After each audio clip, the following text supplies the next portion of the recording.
Le plan de relance Next Generation EU constitue le plus grand plan jamais financé en Europe, 750 milliards d'euros à dépenser à l'horizon 2026. Le plan devient ainsi macroéconomiquement significatif, et il le faut, puisqu'il doit servir un objectif très ambitieux, ou plutôt plusieurs. Financer la sortie de crise et la reprise, mais aussi renforcer la résilience de l'économie européenne. Les deux agendas sont liés, car le plan ne veut pas financer un statu quo inadapté aux nouvelles priorités politiques et stratégiques de l'Union. Celles-ci, et notamment la transition digitale et énergétique, sont devenues des composantes fondamentales de l'arsenal géopolitique européen. Le plan doit donc produire des effets structurels en termes d'agenda politique. Redessiner le modèle économique européen, accompagner la traduction d'une vision commune en actions concrètes. Avec ce plan, l'Union change d'optique, ou du moins elle enrichit le spectre de son action. Aux politiques d'offres liées aux fonds structurels et de cohésion, elle ajoute une fonction de stabilisation budgétaire, une première approche de stimulation de la demande qui manquait par le passé. La stabilisation macroéconomique doit servir à boucher le trou, c'est-à-dire à combler le quart de production creusé par la crise de la Covid. Bien que les 2 tiers des fonds soient déboursés à partir de 2023, l'annonce même du plan, avec l'action de la Banque centrale européenne, a créé des conditions de financement très favorables pour les États qui ont pu anticiper des dépenses avec les budgets nationaux. Par la stabilisation, l'Union veut également prévenir autant que possible les divergences dans la reprise. Elle veut éviter une reprise en forme de cas qui verrait s'accentuer la fragmentation entre les pays. Mais le plan veut aller au-delà.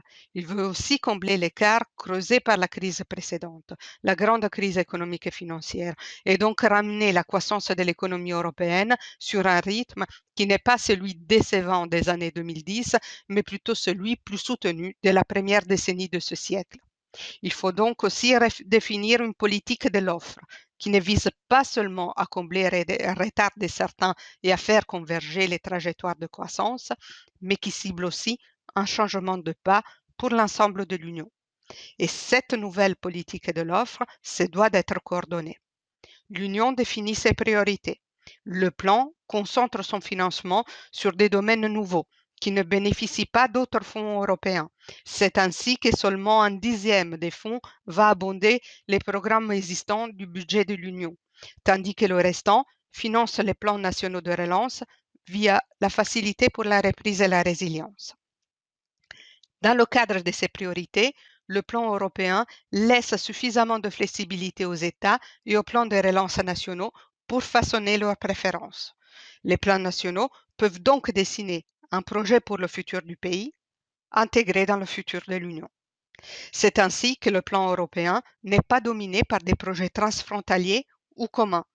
La mise en œuvre d'une politique européenne coordonnée est déjà, en soi, un bien public européen. Le plan doit aussi transmettre un message. L'Europe sera davantage présente auprès des citoyens et des États pour les aider à se relever après la crise et à leur garantir un avenir meilleur. C'est pourquoi la logique de la solidarité a primé. Le plan prévoit une importante composante de transferts, 390 milliards. Ces transferts sont indolores pour les finances publiques des États bénéficiaires.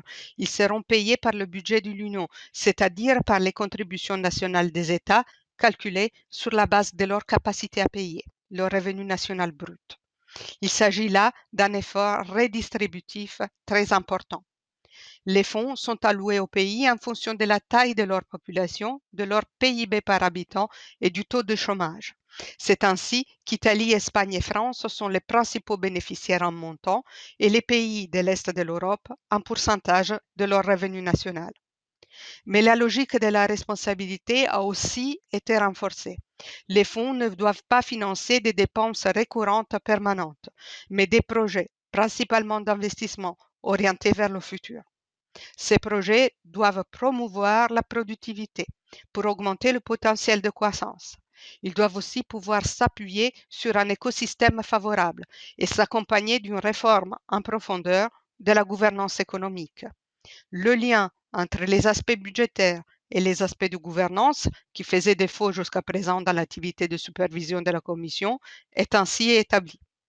Et c'est cette combinaison d'investissement et de réformes qui devrait impulser un supplément de croissance de 1 à 3 dans le long terme et soutenir la création de 2 millions d'emplois selon les estimations de la Commission européenne.